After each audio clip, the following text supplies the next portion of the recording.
Hi out there in Cindy's Corner. I'm glad you're here. If you have this book, Thanksgiving Graces, go get it so you can follow along. My testers, this is a 3-4.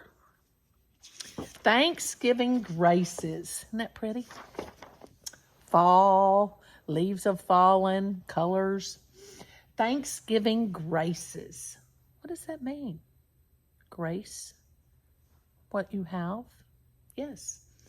The author is Kimball Moulton, illustrated by David Wenzel.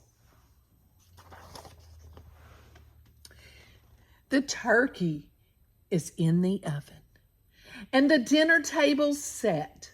The house feels warm and cozy, though no guests have come by yet.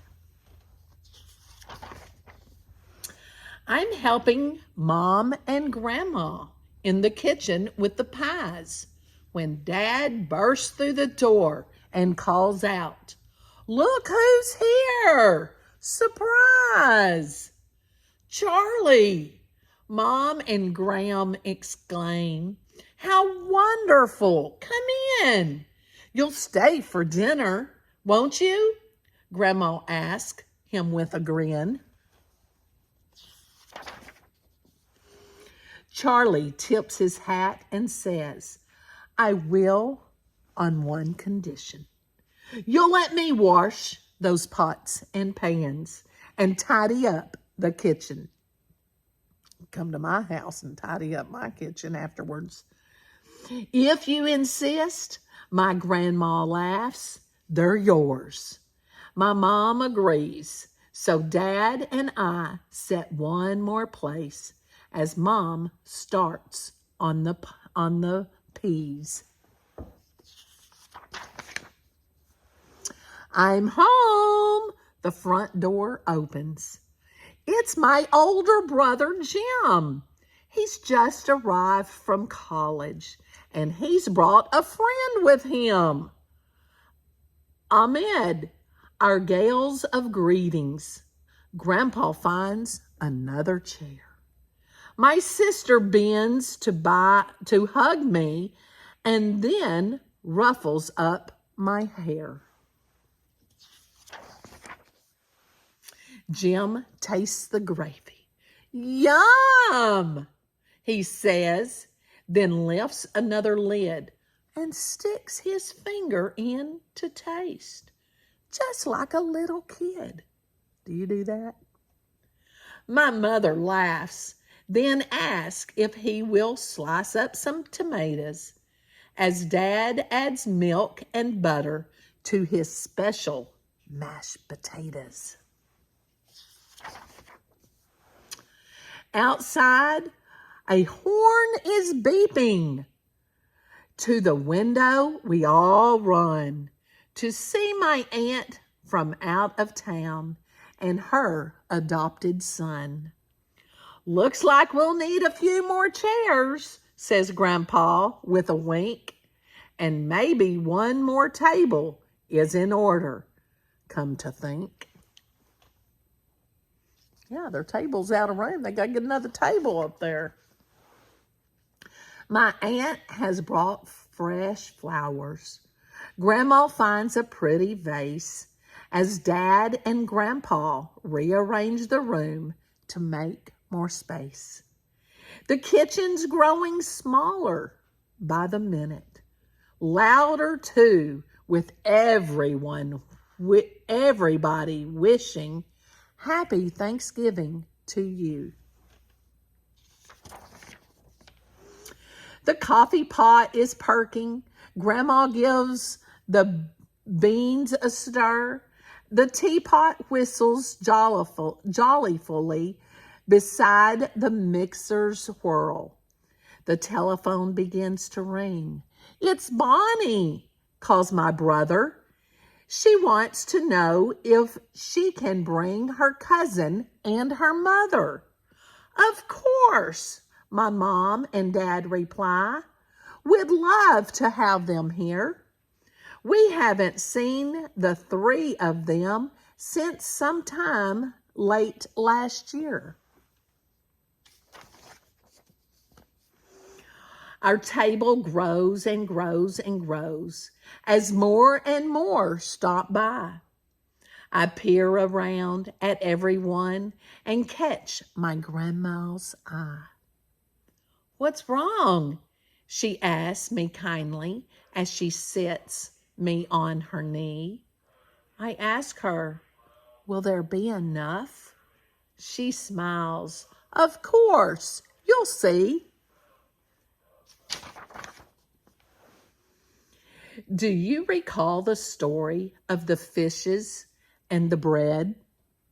How Jesus made them last till all company was fed? That's just the way it seems to work. The more you love and care, the more there always seems to be for everyone to share. So run and fetch another chair and set another place. Then wash your hands and comb your hair.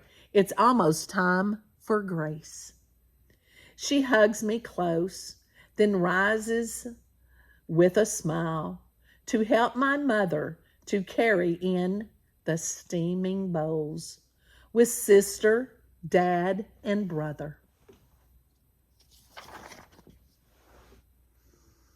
There's stuffing, mashed potatoes, turnips, gravy, rolls, and beans, yams as sweet as candy, and a salad of mixed greens. Then Grandpa brings the turkey in. The fragrance fills the air. We all hold hands around the room and bow our heads in prayer. Thank you for the world so sweet. Thank you for the food we eat. Thank you for the birds that sing. Thank you, God, for everything.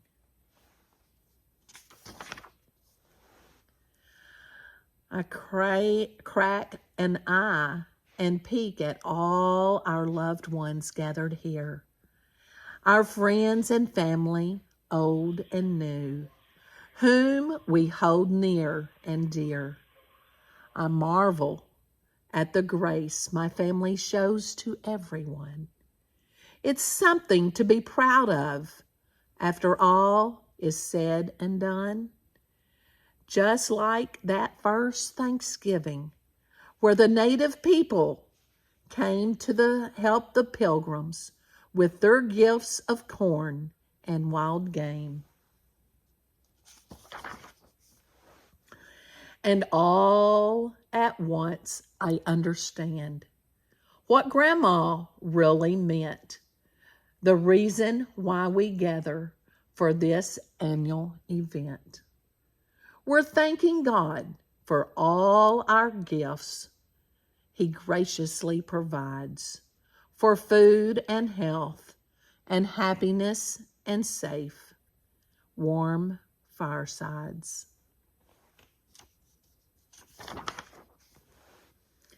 And when we open up our hearts and share these gifts with grace, the world we live in suddenly becomes a better place. So come, the more the merrier. Of course, I have no doubt that sharing what we have is what Thanksgiving is all about. Are you sharing your Thanksgiving? What are you sharing this Thanksgiving? And who with, do you know? I hope you enjoyed our story. Make sure you hit that subscribe button and give us a thumbs up on Cindy's Corner. Happy Thanksgiving.